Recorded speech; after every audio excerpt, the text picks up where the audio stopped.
చాలా ఏళ్ల క్రితం ఒక గ్రామంలో కుప్పుస్వామి అని ఒకరుండేవారు. అతనికి ఒక గాడిద ఉండేది.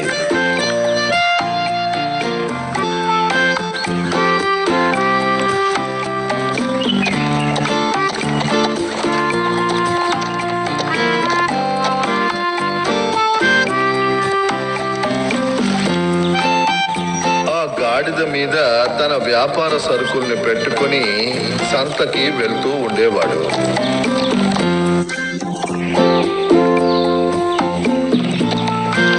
ఒక రోజున ఒక సంఘటన జరిగింది.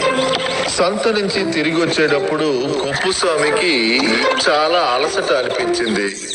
అప్పుడు పక్కనే ఉన్న ఒక చెట్టు నీడలో కాసేపు విశ్రాంతి తీసుకుందామని అనుకున్నాడు. అదే సమయంలో అతని గాడిద కూడా విశ్రాంతి తీసుకుంది. ఆ చెట్టు నీడలో వాళ్ళిద్దరూ విశ్రాంతి తీసుకుంటున్నప్పుడు అక్కడికి ఒక పాము వచ్చింది. అది చూసిన గాడిద చాలా భయపడింది. అరే, ఇది పాము కదా, అది ఇప్పుడు మా అయ్యగారి దగ్గరికి వెళ్తుంది. అయితే మా యజమానిని కాటేయాలని నువ్వు అనుకుంటున్నావా? మనం ఎలాగైనా మా అయ్యగారిని కాపాడుకోవాలి. నీకు ఎంత ధైర్యం ఉంటే మా యజమానిని కాటేయడానికి వస్తావు. నిన్నేం చేస్తానో చూడు.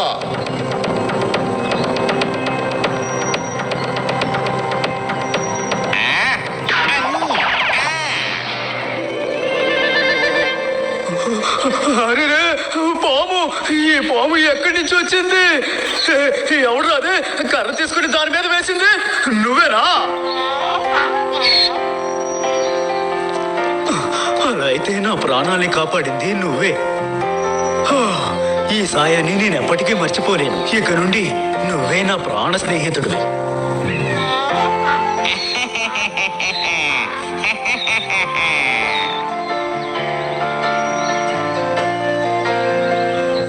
ఆ తర్వాత కుప్పుస్వామి ప్రతిరోజు తన వస్తువుల్ని గాడిద మీద ఎక్కించి వ్యాపారానికి వెళ్తుంటాడు.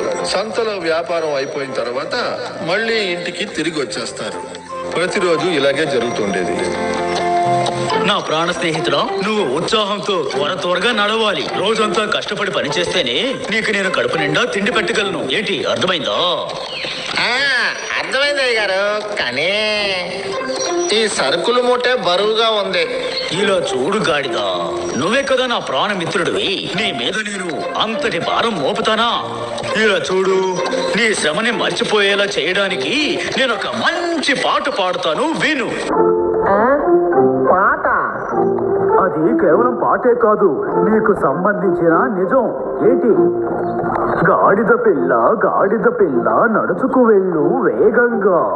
కుప్పుస్వామి స్నేహితుడా, వేగంగా వెళ్ళు. ఎలా ఉంది నేను పాడిన ఈ పాట?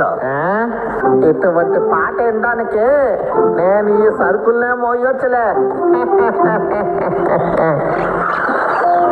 ఇలా రోజులు గడుస్తూ ఉన్నాయి.